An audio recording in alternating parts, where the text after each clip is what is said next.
Lucy Carter loved the smell of the New Haven marketplace. Every alien species brought different scents with them. Sweet ones from the Teluvians, sharp metallic ones from the Saurites, and earthy ones from the fungal traders. The 9-year-old girl walked between the stalls with her best friend trotting beside her. Brutus was not like other pets. He was a honey badger, brought from Earth when Lucy's family moved to this frontier colony world 3 years ago. The black and white creature wore a small translation collar around his thick neck, though he rarely needed to speak. His actions said everything necessary. The marketplace bustled with activity as dozens of species traded goods and services.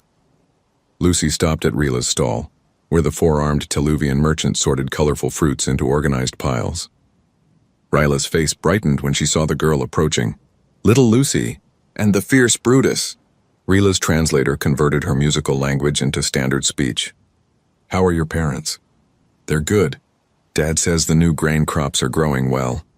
Lucy reached up to touch one of the purple fruits. What are these? Malak fruits from my homeworld. Very sweet. Would you like to try one? Before Lucy could answer, Brutus made a low huffing sound. Several aliens who had been walking toward Rila's stall suddenly changed direction, giving the honey badger a wide berth. Lucy noticed this happened often. People seemed afraid of Brutus, though she could never understand why. He was only 13 kilograms of fluff and attitude. Rila leaned closer and lowered her voice. Lucy, dear, where are your parents today? Working at the agricultural center. I'm heading home soon. Why? The Teluvian's 4 eyes glanced around nervously. There are rumors. Bad people in the system. Slavers. They've been spotted near New Haven. Lucy felt a chill run down her spine, but Brutus pressed against her leg reassuringly. The honey badger's dark eyes scanned the crowd with surprising intelligence. Does my dad know? I sent him a message an hour ago. But please, little one, be careful. Don't go to quiet places alone. Lucy nodded and accepted a melek fruit as a gift. She bit into it as she walked away, the sweet juice running down her chin. Brutus walked slightly ahead now, his stocky body moving with purpose. To anyone who knew Earth animals, his posture screamed alertness. The colony of New Haven sat on a planet that humans had helped terraform. It served as a trading hub for this sector of space, where hundreds of species mingled freely. Lucy had grown up here, learning to speak with aliens as easily as she spoke with other human children. She knew the Teluvians were peaceful traders, the Saurites were proud and sometimes aggressive, and the insectoid Quellan were curious about everything. What she didn't know was that someone had been watching her for 2 days. Grask crouched on a rooftop 3 buildings away, his reptilian eyes focused on the human child through electronic binoculars. The Saurite slaver had hunted sentient beings across a dozen systems, selling them to collectors who paid well for exotic specimens. He had never been caught because he planned everything carefully. Humans were rare in this part of the galaxy. A human child would bring an impressive price from certain buyers. Grask had researched the species thoroughly. They came from a planet called Earth, classified as a death world due to its dangerous environment and predatory wildlife. But human children were small and weak, much easier to take than adults. The small animal walking with the girl was listed in the colony database as a honey badger, a companion animal from Earth. Grask had looked at the entry and laughed. 13 kilograms. Omnivore. Non-sentient. The database listed it as potentially aggressive, but Grask had dealt with far more dangerous creatures. 1 stun blast would handle it. His crew waited in a transport vehicle 2 streets over. 3 professionals who had worked with Grask for years. They had taken dozens of targets without major problems. This would be simple. Boss, she's heading toward the garden district, one of his crew reported through the communication device. Grask smiled, his sharp teeth glinting. The garden district was perfect. Fewer witnesses, plenty of tall plants for cover. The human girl walked through there every evening on her way home from visiting friends. Today would be her last walk as a free being. Lucy finished her fruit and tossed the core into a recycling unit. The sun was starting to set, painting the alien sky in shades of orange and purple. She loved this time of day. The gardens near her home filled with bioluminescent flowers that glowed in the dimming light. Come on, Brutus. Let's go see the night bloomers before we go home. The honey badger made a small chirping sound, something he did when he was content. Lucy scratched behind his ears as they walked. She had no idea that her parents were frantically trying to reach her on her communication device. which she had left at her friend's house. She had no idea that her father was running toward the garden district right now, his heart pounding with fear after receiving Rila's warning. She had no idea that in 2 minutes, everything would change.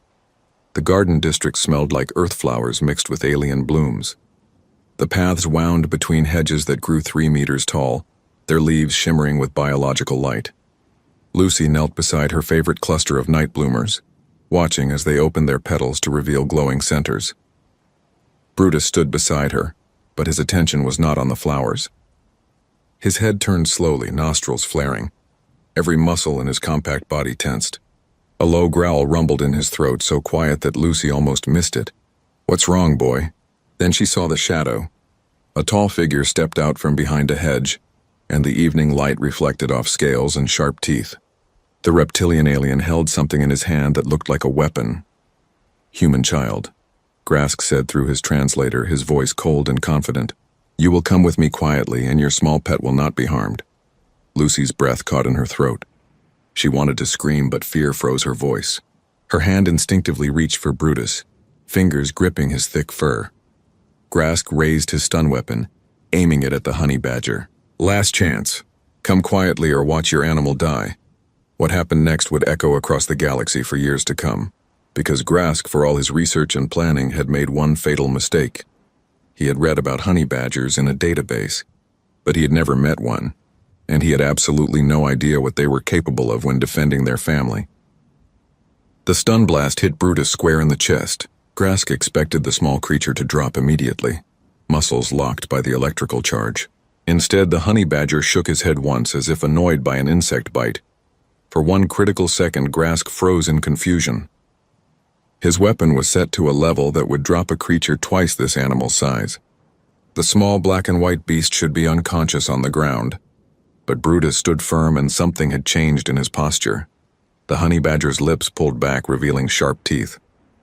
His dark eyes locked onto Grask with an intensity that made the slaver's blood run cold. Then Brutus moved. Earth animals had evolved on a planet where everything wanted to kill everything else. Prey animals developed speed or armor or camouflage. Predators developed strength or venom or pack tactics. Honey badgers had developed something different. They had developed absolute fearless rage combined with a body designed to take punishment and keep fighting. Brutus launched himself at Grask faster than the saurite could track. The honey badger's thick, loose skin made him almost impossible to grab or bite effectively. His claws, designed to dig through rock-hard termite mounds, found purchase in Grask's scaled leg.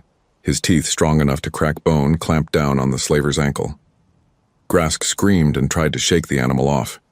Brutus held on and twisted, his entire body spinning with the motion. The sound of tearing flesh filled the garden. The slaver's weapon fell from his hand as he stumbled backward. Lucy found her voice and screamed for help. The sound cut through the evening air, high and terrified. But she did not run, not yet. Not while Brutus was fighting. 3 more figures emerged from the hedges. Grask's crew had heard the commotion and came running. They saw their boss bleeding and struggling against a creature the size of a small dog. It would have been funny if it wasn't so shocking. "Get it off him," Grask roared. The first crew member, a gray-skinned humanoid, pulled out a stun baton and moved toward Brutus. The honey badger released Grask's leg and whirled to face this new threat. The crew member swung the baton down where the animal had been, but Brutus was already moving, too low and too fast. Honey badgers had a fighting style that seemed insane to logical thinking. They went for the most vulnerable spots without any regard for their own safety. Brutus leaped up and caught the crew member's arm, his teeth sinking deep. The alien howled and tried to pull away, but that only made the injury worse. The second crew member, an insectoid with 4 arms, tried to grab Brutus from behind. This was a mistake. Honey badgers had incredibly flexible spines. Brutus twisted in a way that seemed physically impossible and slashed with his claws. The insectoid's face suddenly had 4 parallel cuts across it, one of which barely missed an eye.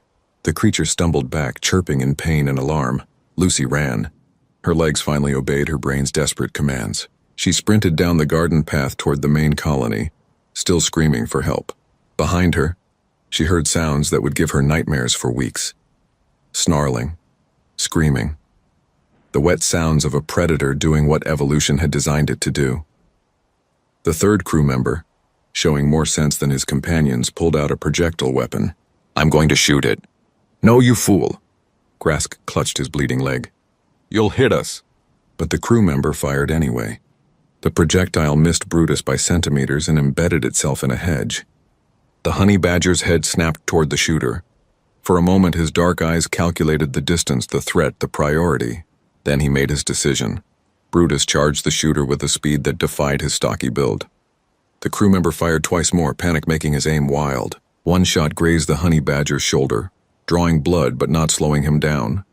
Pain meant nothing to an animal bred by millions of years of evolution to fight against creatures that could swallow him whole. The shooter turned to run. Another mistake. Predators chase. It's instinct, written into their DNA by countless generations of hunting. Brutus caught up in 3 bounds and leaped at the crew member's back. His claws found fabric and flesh. His teeth found the base of the neck. Colony security arrived 90 seconds after Lucy's first scream. They ran into the garden district with weapons drawn, expecting to find a dangerous situation requiring immediate intervention.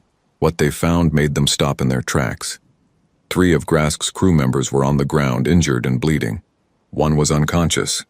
The other 2 were trying to crawl away from a 13-kilogram ball of black and white fury that stood between them and the direction Lucy had run.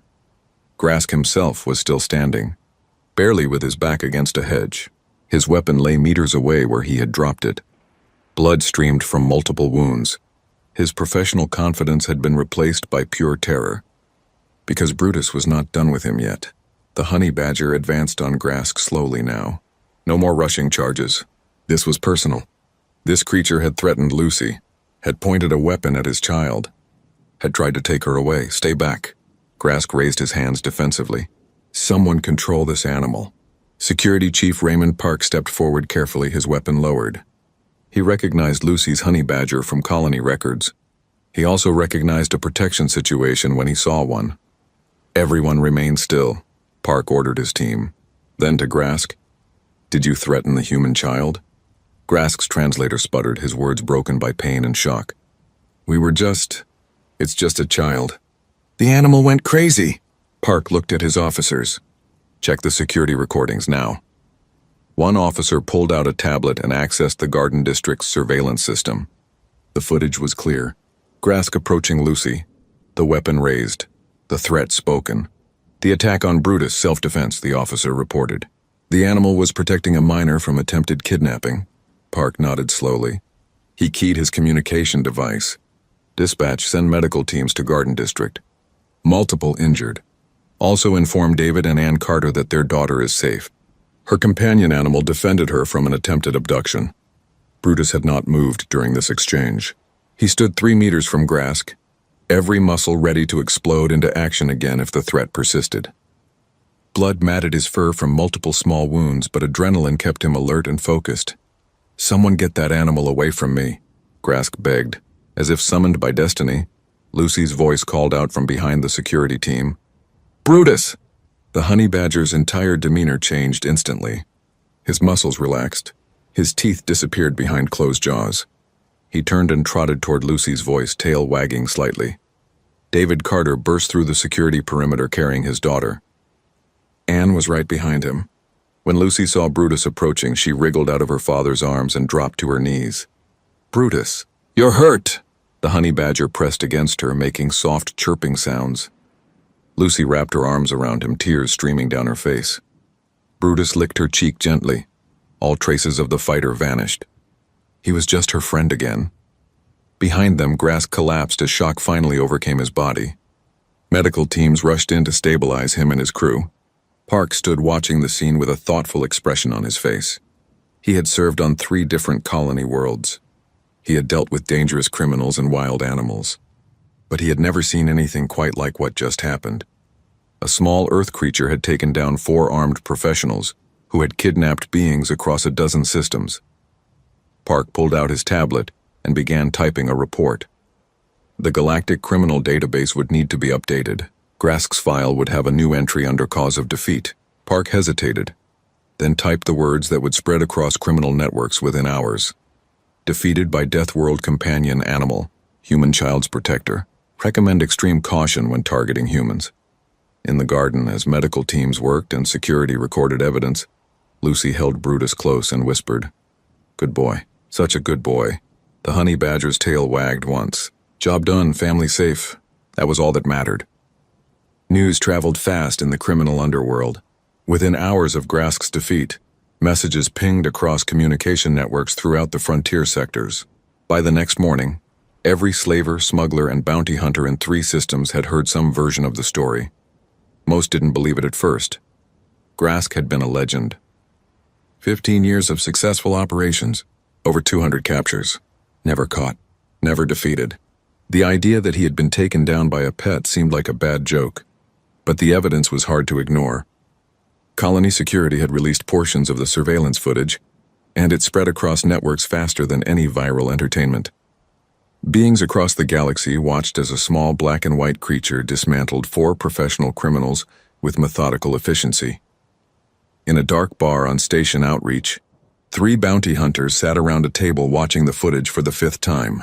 The station orbited a gas giant 2 systems away from New Haven, and it served as a hub for beings who operated outside galactic law. "Pause it there," one of them said, pointing at the screen. "Watch how it moves. That's not random animal aggression. That's tactical." His companion, a large being with 6 arms, grunted. "It's still just a small creature. Grask must have gotten soft." The 3rd bounty hunter, an older human woman named Diana Webb, shook her head. "You don't understand. That's a honey badger. They're from my homeworld. So, you humans have many animals." Diana pulled up a file on her personal tablet. "Honey badgers are special. On Earth, they fight animals 10 times their size. Lions, hyenas, even buffalo. They don't back down from anything. And that thick skin? It's like natural armor. Bullets can barely penetrate it, and bee stings don't even make them flinch."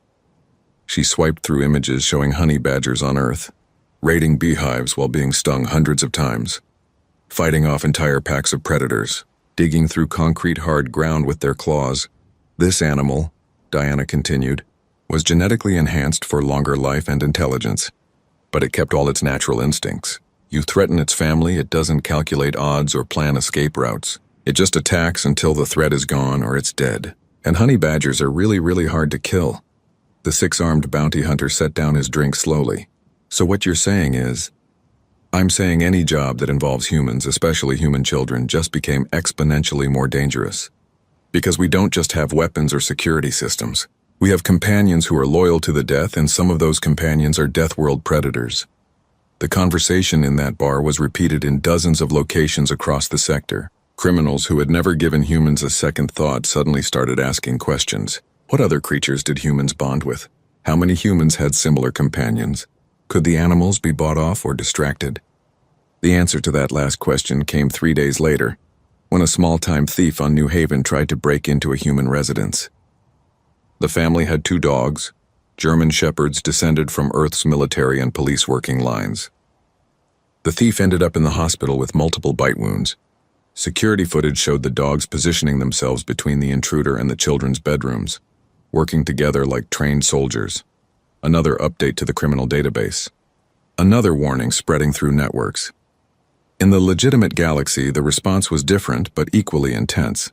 The Galactic Assembly's Xenobiology Committee called an emergency meeting. Professor Quinn, the insectoid scholar who specialized in predator-prey relationships, presented findings that he had been compiling for years. "We have fundamentally misunderstood human-animal relationships," Quinn explained to the assembled representatives. "We assumed humans kept pets for companionship or aesthetic reasons, similar to how some species keep decorative creatures. But humans actually form genuine emotional bonds with other species, and those species reciprocate." On the display screen, footage played showing humans with various Earth animals, dogs herding sheep and protecting homes, cats hunting vermin and sitting on their owners' laps, horses carrying humans into battle, birds delivering messages and performing complex tasks. "What makes this remarkable," Quinn continued, "is that humans select for traits that enhance bonding and protective behavior. They have spent thousands of years breeding animals specifically to be loyal, to be protective, to be part of the family unit. And on a death world like Earth, that means many of these animals are extremely capable fighters." A representative from the Saurite government, the same species as Grask, raised a clawed hand. Are you suggesting these animals pose a security threat? I'm suggesting they pose a threat to anyone who threatens humans. There's a difference. Quinn pulled up statistics. In the 3 years since humans joined the Galactic Assembly, violent crime against human families has resulted in injuries to the perpetrators in 78% of cases. Property crime against human homes has a 63% injury rate. The presence of companion animals correlates directly with these numbers. Another representative spoke up, but surely we can regulate this. Require humans to register dangerous animals or undergo training. A human representative, Ambassador Liu, stood to respond. With respect, you're missing the point. These aren't weapons we carry. They're family members. My daughter has a dog named Pepper. Pepper sleeps in her bed, plays with her toys, and eats treats from her hand. Pepper is also a breed descended from wolves, Earth's apex predators. If someone threatens my daughter, Pepper will defend her. That's not training. That's love. The room fell silent as the implications sank in. Species across the galaxy had domesticated food animals or used creatures for transportation, but humans had domesticated predators and made them into guardians. Back on New Haven, Lucy Carter sat in her living room while a medical technician checked Brutus one last time. The honey badger's wounds were healing quickly. Another benefit of his genetic enhancements. He tolerated the examination with patient boredom, only showing interest when Lucy gave him a treat. He's healing perfectly, the technician reported to David and Anne. The enhancements are working exactly as designed. He should be back to full health in a week. After the technician left, Anne sat down beside Lucy. Sweetheart, we need to talk about what happened. Lucy hugged Brutus closer. Am I in trouble? Is Brutus in trouble? No, honey. Neither of you did anything wrong. Brutus protected you, which is what he's supposed to do. But things are going to change now. People know about what happened. They're going to ask questions and want to meet Brutus. Why? He's just my friend. David knelt down to eye level with his daughter, because most species in the galaxy don't have friends like Brutus. They don't understand how we bond with animals. They think Brutus is special or unusual. But he is special, Lucy said firmly. He's the best friend ever. Anne smiled despite the serious situation. Yes, he is. But he's also becoming famous. The security footage has been viewed millions of times across the galactic network. People are fascinated by the idea of a small Earth animal defeating dangerous criminals. Over the next week, Lucy discovered what fame meant. Journalists requested interviews. Scientists wanted to study Brutus. Other families with Earth companion animals reached out to share their own stories. The colony's human population felt a strange mixture of pride and vindication. Their choice to bring Earth animals to the stars was being validated in the most dramatic way possible. Rila, the Teluvian merchant, visited the Carter home with a gift. She presented Lucy with a beautifully woven collar for Brutus, embedded with small lights that would help him be seen at night. Thank you for showing the galaxy what we already knew, Rila said, kneeling to look Lucy in the eye. That humans bring more than just technology to the stars. You bring loyalty and love and protection. These are rarer gifts than any machine. Lucy carefully fitted the new collar on Brutus, who preened under the attention. The lights glowed softly against his black and white fur. That evening, David received a message from Earth's colonial administration. They wanted to discuss expanding the companion animal program to other colonies. There was also interest from the military about training programs for protection animals. Several non-human governments had inquired about obtaining Earth animals for their own security forces. It's happening, David told Anne, as they watched Lucy play with Brutus in the backyard.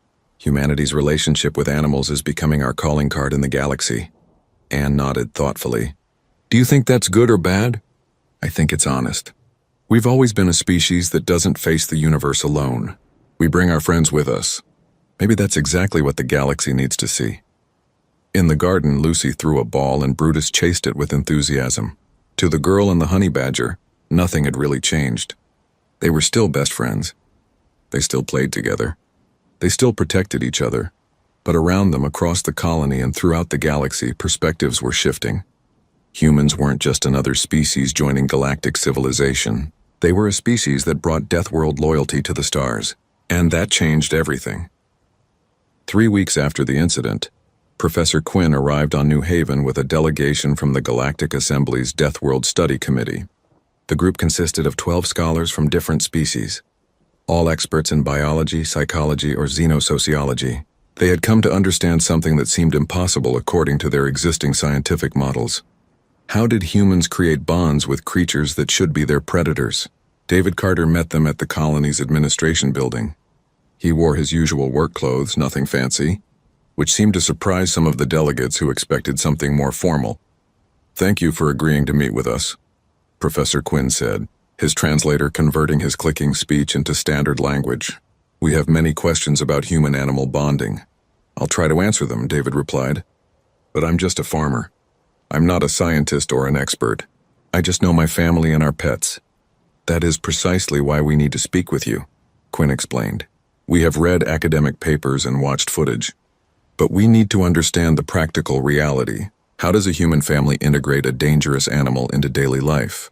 David led them to his home, where Anne had prepared refreshments and Lucy had reluctantly agreed to miss school for the day. Brutus lay on his favorite cushion near the fireplace, watching the visitors with lazy interest. The honey badger had fully recovered from his injuries, though a few scars remained under his fur.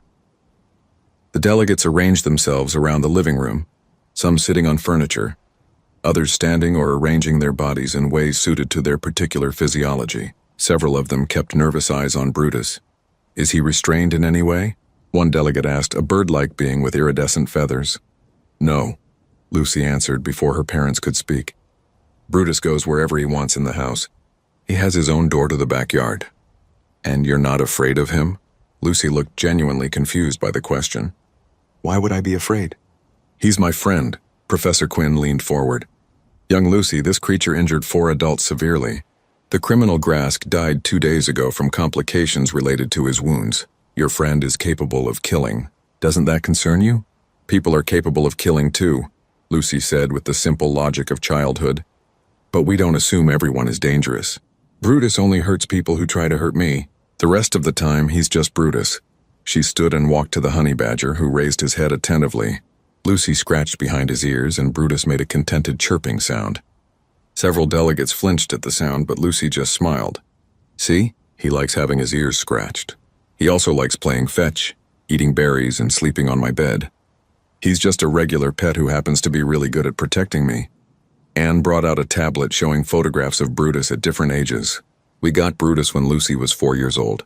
He was just a kit then, only a few months old himself. They grew up together." The delegates examined the photos. Tiny Lucy holding a ball of black and white fluff. 5-year-old Lucy teaching a young Brutus to follow commands. 7-year-old Lucy reading while Brutus napped beside her. The progression showed a relationship developing naturally, built on daily interactions and shared experiences. "This is what we don't understand," Quinn admitted.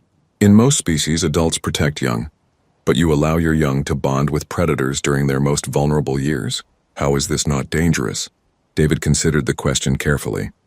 "It would be dangerous if we just threw them together without preparation. But humans have been raising children alongside animals for thousands of years.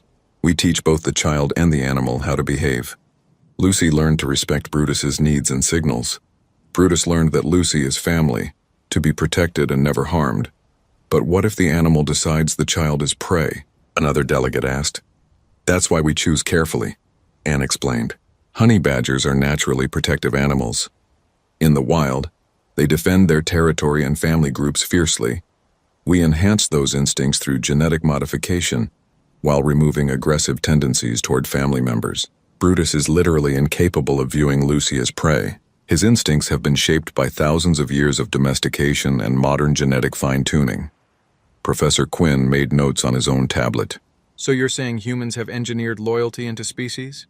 "Not engineered," David corrected. "Encouraged. We select animals that show natural bonding behaviors and breed from them. Over many generations, we get animals that want to be with us, that want to protect us. It's a partnership that benefits both species. Brutus gets a safe home, regular food, medical care, and a family. Lucy gets a companion, a protector, and a friend." One of the delegates, a being who looked like a floating collection of tentacles, spoke through a mechanical translator. "But at what cost? You created a living weapon." Lucy stood up abruptly, her face flushed with anger. "Brutus is not a weapon. He's alive. He has feelings. He plays and sleeps and gets happy when I come home from school. Just because he can fight doesn't make him a weapon." The room fell silent. The 9-year-old girl stared down a group of respected scientists and didn't back down. David put a hand on her shoulder, but he didn't contradict her.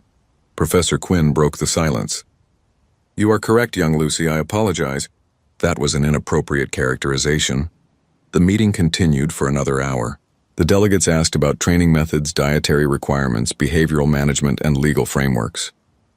But the most important information couldn't be quantified or measured. It was in the way Lucy unconsciously reached out to touch Brutus as she talked, the way Brutus's eyes followed her movements around the room, the way Anne and David spoke about the honey badger as a family member, not a possession. Finally, as the delegation prepared to leave, Professor Quinn asked one last question. "If you could go back knowing what you know now about the danger, would you still bring Brutus into your family?" Lucy didn't hesitate. "Yes, because the danger isn't from Brutus. The danger is from bad people like Grask. Brutus keeps me safe from that. He's the opposite of danger." After the delegation left, David found Anne in the kitchen. "That went better than I expected." "Did it?" "I'm not sure they really understood. Maybe not completely, but they saw that it works. They saw that Lucy isn't afraid, that Brutus is genuinely part of our family. Sometimes seeing is more powerful than understanding." That evening, Professor Quinn sat in his quarters at the Colony Hotel, reviewing his notes and the footage from the interview. He had studied countless species across the galaxy, but humans continued to surprise him. Most species developed intelligence and technology, then separated themselves from their planet's ecosystem. They controlled nature through engineering and science. Humans had done something different. They had brought nature with them, integrated it into their civilization, made it part of their families. The professor pulled up statistics from the Galactic Crime Database. Since the incident with Grask, violent crime against humans on New Haven had dropped by 40%. Other colonies with human populations reported similar trends. Word had spread. Humans had protectors. But more interesting were the requests flooding into Earth's government. 47 species had inquired about obtaining Earth animals for security purposes. 19 colonies wanted to establish companion animal programs. 6 military organizations wanted to discuss training protocols. The honey badger incident had opened a door. Humanity's relationship with animals was no longer just a curiosity. It was becoming a strategic advantage, a cultural export, a way of life that others wanted to understand and potentially adopt. Quinn began writing his report for the Galactic Assembly. He chose his words carefully, knowing that this document would influence policy for decades to come. Humans do not see themselves as separate from their planet's ecosystem. They see themselves as part of it. This fundamental difference in perspective has led to the domestication of numerous species, many of which possess capabilities that rival or exceed technological solutions for similar problems. The bond between human and animal is not merely practical. It is emotional, psychological, and deeply cultural. Any attempt to understand or interact with humanity must account for the fact that humans rarely travel alone. They bring their death-world companions with them, and those companions are loyal to the death. He paused, then added one final line. Recommendation: species who value their safety should treat human families as a package deal. To threaten a human is to challenge not just that individual, but their entire bonded group, and death-world bonds are not easily broken. In the Carter home, unaware of the galactic implications her relationship with Brutus was creating, Lucy brushed the honey badger's fur before bedtime. Brutus tolerated the grooming with patient dignity, occasionally huffing when she hit a particularly tangly spot. "Good night, Brutus," Lucy whispered as she climbed into bed. The honey badger jumped up beside her, circled 3 times, and curled into a ball at the foot of the bed. His dark eyes scanned the room once before closing. Another day ended. Another night keeping watch. This was what he was born to do. 6 months after the incident, New Haven celebrated its annual Founding Day with a festival that drew visitors from across the sector. The colony had changed in subtle but significant ways. More human families had moved there, bringing their companion animals with them. The marketplace now featured specialized shops selling Earth animal supplies, and everyone noticed that crime had dropped to the lowest level since the colony's founding. Lucy walked through the festival with her parents and Brutus, who wore his light-up collar that Rila had gifted him. Other children waved at her and several asked if they could pet Brutus. Lucy always asked Brutus first, using hand signals they had developed together. The honey badger would either sit calmly, giving permission, or move closer to Lucy, indicating he wasn't in the mood for strangers. Today he was in a good mood. Several children carefully stroked his soft fur, while Lucy explained proper animal etiquette. Never grab or pull. Always let him smell your hand first. And if he moves away, that means he wants space. A young Teluvian child barely reaching Lucy's shoulder watched with fascination. Does he really fight bad people? Only if they try to hurt someone, Lucy explained. Mostly he just eats, sleeps, and plays. The fighting only happens when necessary. The festival's main stage had been set up for various performances and presentations. Colony Administrator Liu took the microphone, her voice projecting across the crowd. Today we celebrate not just our colony's founding, but the diversity that makes New Haven special. We have 43 different species living here in harmony. And we have learned something important this year. Liu gestured to where the Carter family stood. We learned that protection comes in many forms. Security systems, law enforcement, and community cooperation all matter. But sometimes protection comes from unexpected places, from bonds of loyalty that transcend species boundaries. She paused as medical teams wheeled out a display board showing crime statistics.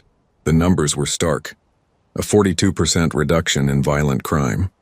A 57% reduction in property crime. A complete elimination of kidnapping attempts. These improvements began, Liu continued, after one incident showed criminals that New Haven families are protected not just by laws, but by love. The Carter family has agreed to receive a special commendation today for advancing interspecies understanding. David, Anne, and Lucy walked onto the stage. Brutus trotted beside Lucy, completely unbothered by the crowd's attention. When they reached the center, Liu presented them with a crystal sculpture showing a child and an animal standing together. This represents what you've taught us, Liu said. That strength comes in many sizes and courage comes from the heart. Lucy was supposed to just smile and wave, but she had insisted on saying something. Her parents had reluctantly agreed, not sure what their 9-year-old daughter would say to a crowd of hundreds. Lucy took the microphone. Her voice was small but clear. People keep asking me what it's like to have Brutus as my friend. They ask if I'm scared or if it's hard or what special things we do, but I don't think I'm doing anything special. Brutus and I just take care of each other. When I'm sad, he sits with me. When I'm playing, he plays too. And when someone tried to hurt me, he kept me safe. She looked down at Brutus, who sat at her feet watching her with those intelligent dark eyes. I think that's what friends do. No matter what species they are, we take care of each other. Earth animals aren't scary. They're family. And family protects family. That's all? The crowd applauded. Lucy handed the microphone back to Liu and returned to her place with her parents. As they walked off stage, Anne whispered, "That was perfect, sweetheart." But Lucy's words rippled further than anyone expected. The speech had been broadcast across local networks, and within hours it had spread across the galactic information sphere. Billions of beings heard a human child explain the philosophy that had shaped Earth's relationship with animals for thousands of years. Family protects family. On a military academy 3 systems away, instructors added Lucy's speech to their curriculum on human tactical doctrine. On Earth, conservation organizations reported a massive increase in funding from alien donors who wanted to help preserve the species that humans bonded with. On dozens of colony worlds, families requested information about obtaining Earth companion animals. The most significant change happened in places that humans never saw. In the dark stations and hidden bases where criminals planned their operations, new rules were added to the codes that governed illegal activities. Rule 73. Do not target human children. Rule 74. If you see an Earth animal with a human, assume it is trained for combat. Rule 75. If you attack a human family, expect casualties. These rules weren't written from kindness or moral awakening. They were written from practical experience. Grask's death had been the first lesson. In the months that followed, 3 other criminals had tried various schemes involving human families. All 3 ended in hospitals, injured by animals that ranged from a German shepherd to a house cat. The house cat incident became particularly famous. A burglar had tried to rob a human residence on a station near the galactic core. The family's cat, a small orange tabby named Muffin, had alerted the owners and then proceeded to scratch the burglar's face badly enough to leave permanent scars. The burglar had been a professional thief for 20 years and had never been injured on a job before. It was possessed, he told station security. That little demon knew exactly where to strike. Diana Webb, the human bounty hunter, watched these developments with satisfaction. She had retired from active bounty hunting and now served as a consultant, teaching other species about human capabilities and Earth animals. Her services were in high demand. Today, she sat in a lecture hall at the Galactic Law Enforcement Academy, addressing 200 cadets from 40 different species. Earth animals have been shaped by millions of years of evolution in one of the galaxy's harshest environments, she explained. Then humans spent thousands of years selecting the ones who bonded with us, who protected us, who worked alongside us. What you're seeing isn't random. It's the result of the longest genetic and social engineering project in human history. She pulled up images of various Earth animals, dogs of different breeds, cats, horses, birds, even exotic animals like wolves, bears, and big cats that some humans kept in sanctuaries. Each of these species has been modified through selective breeding to enhance specific traits: loyalty, protectiveness, intelligence, and in some cases, like the honey badger, we just enhanced what was already there. Honey badgers were already fearless. We just made them smarter and longer lived. A cadet raised a tentacle. How do we defend against these animals if necessary? Diana smiled grimly. You don't, that's the point. If you're in a situation where an Earth animal is attacking you, you've already made a serious mistake. These animals only attack when their humans are threatened, so the defense is simple. Don't threaten humans, another cadet asked. What if we need to arrest a human criminal who has a companion animal? Good question. The answer is negotiation. Talk to the human. Explain the situation. Most companion animals are trained well enough that they'll obey their human's commands even in stressful situations. If the human tells their animal to stand down, it will. But if you go in aggressively, treating the human as a threat, the animal will respond accordingly. The lecture continued for 2 hours. Diana covered everything from recognizing different Earth animals to understanding their behavioral signals, to proper protocols for interacting with human families. By the end, every cadet understood that the galaxy had changed. Humans weren't just another species to manage. They were a species that had brought a piece of Earth's ecosystem with them, and that ecosystem included some of the most effective predators evolution had ever created. Back on New Haven, the festival continued into the evening. Lucy played games, ate exotic foods, and enjoyed being a normal kid. People recognized her, but they also gave her space. She wasn't a celebrity. She was just a girl with a unique friend. As the sun set and bioluminescent decorations lit up the festival grounds, Lucy sat on a bench eating sweet ice while Brutus dozed at her feet. Other families passed by, some human, many alien, all mixing together in the way that made New Haven special. A Saurite couple walked past, the same species as Grask. They saw Brutus and instinctively veered away. But then the female Saurite paused and approached carefully. "Excuse me," she said through her translator. "Is this the honey badger who—" "Yes," Lucy said simply. "This is Brutus." The Saurite knelt down, keeping a respectful distance. "I wanted to say thank you. Grask had taken my sister's child 3 years ago. We never saw her again. What your friend did, it brought justice for many families." Lucy didn't know what to say to that. She looked at Brutus, who had woken up and was watching the Saurite carefully. "I'm sorry about your niece," Lucy finally said. "Brutus is a good friend.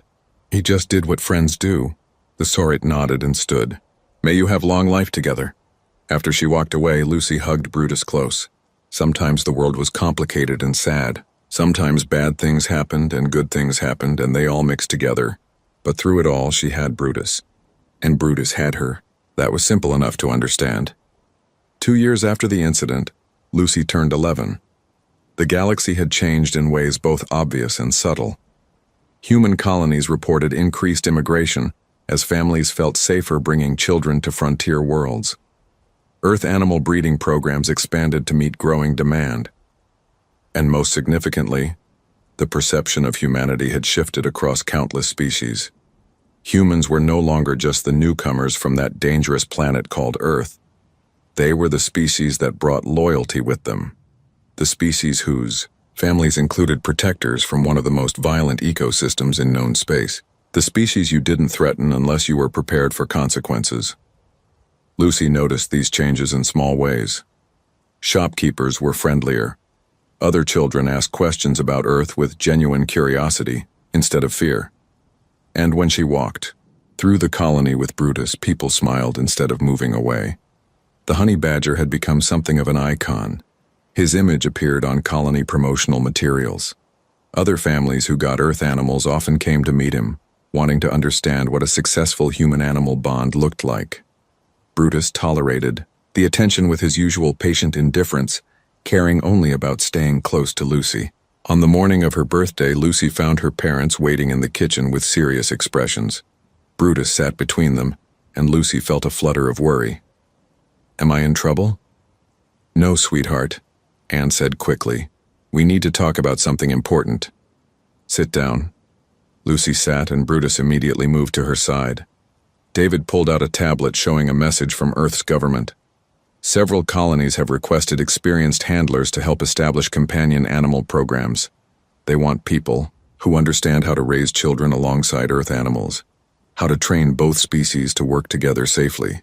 They've asked if we would consider moving to help start these programs. Lucy's heart dropped. "Leave New Haven?" "Not necessarily," Anne said. "We could stay, but this is a chance to help other families have what we have, to make other colonies as safe as New Haven has become. We wanted to discuss it with you," David added, "because this affects you more than anyone. Brutus is your companion. This is your life too." Lucy looked at Brutus, who returned her gaze with those intelligent, dark eyes. She thought about the Saurit woman who had thanked her at the festival, about all the families who had lost children to criminals like Grask, about how safe she felt walking anywhere in New Haven now. Would Brutus come with us? "Of course," Anne said. "Brutus goes where you go. That's not even a question." Lucy thought for a long moment. "What would we do at these other colonies?" David explained. "We would teach families how to properly bond with Earth animals. Your mom and I would handle the scientific and training aspects, but you and Brutus would be examples, showing that a child and an animal can grow up together safely, that the bond benefits both. So we'd be helping people? Yes, just like Brutus helped you." Lucy made her decision. "Then we should go. But can we visit New Haven sometimes?" Her parents smiled with obvious relief. "Absolutely. This is home. We'll always come back." 3 months later, the Carter family stood in the departure area of New Haven spaceport. They were heading to a colony called Frontier's Edge, a young settlement that had requested help establishing its companion animal program. 50 families there had already received Earth animals, but they needed guidance on integration and training. Ryla came to see them off, bringing gifts and tears.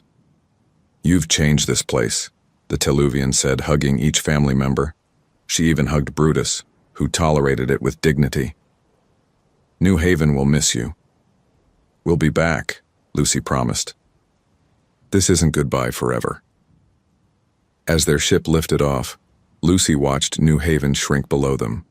The colony had been her home for most of her life. She had friends there, memories, a whole life built in those streets and gardens.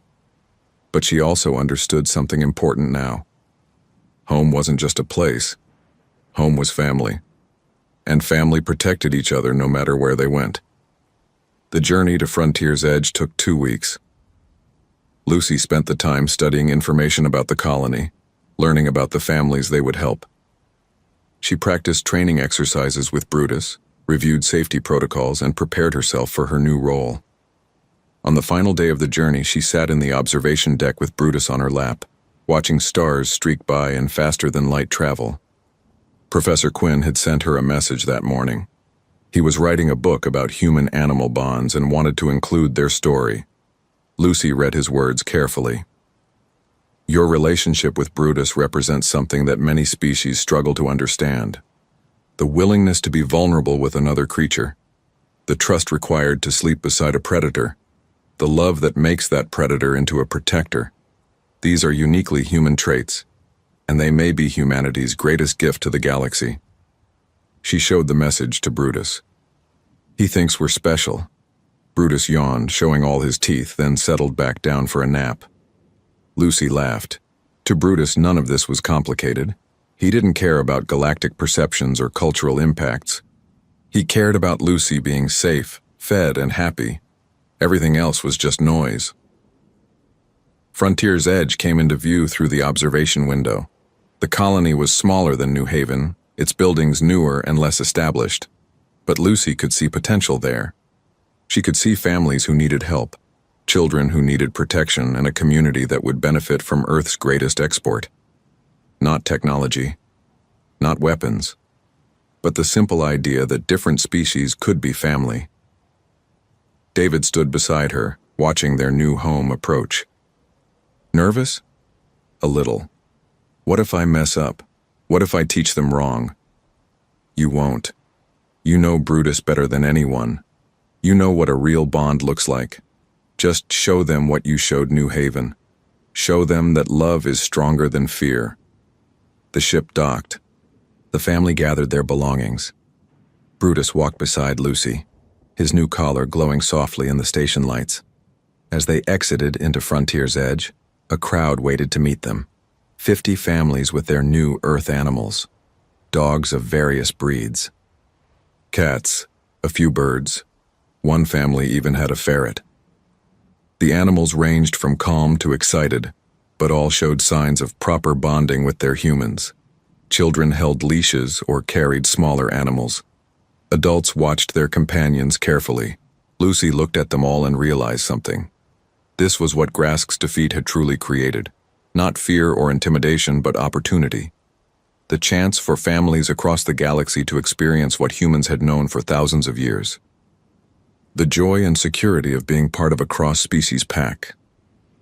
A girl about Lucy's age approached with a German Shepherd puppy on a leash. Are you Lucy Carter? The one with the honey badger? Yes. This is Brutus. The girl knelt down carefully, letting her puppy sniff Brutus. The honey badger tolerated the investigation with patient dignity. I'm Sarah. This is Otto. He's only 6 months old. I'm scared I won't train him right. Lucy knelt beside her.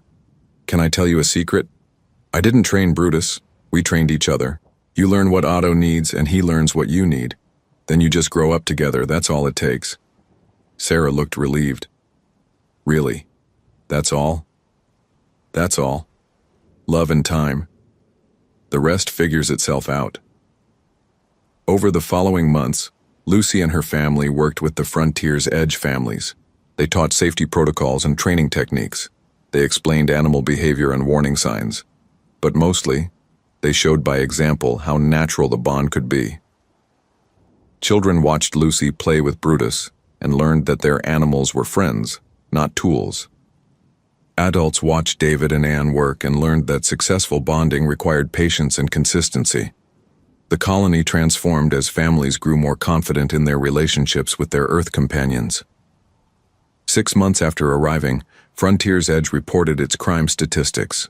Violent crime down 68%, property crime down 72%, 0 attempted kidnappings. Professor Quinn included these numbers in his book, which became required reading at the Galactic Assembly. Other colonies requested the Carter family's help.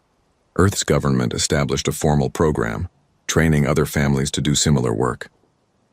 But for Lucy, sitting in her new room on Frontier's Edge with Brutus sleeping at the foot of her bed, none of the statistics mattered as much as the simple truth she had learned in New Haven's Garden District. When you love someone, you protect them. When they love you back, they protect you too. Species didn't matter. Size didn't matter. What mattered was the bond itself, strengthened by daily care and mutual trust. Grask had learned this lesson too late. He had seen a small child and a small animal and assumed both were weak.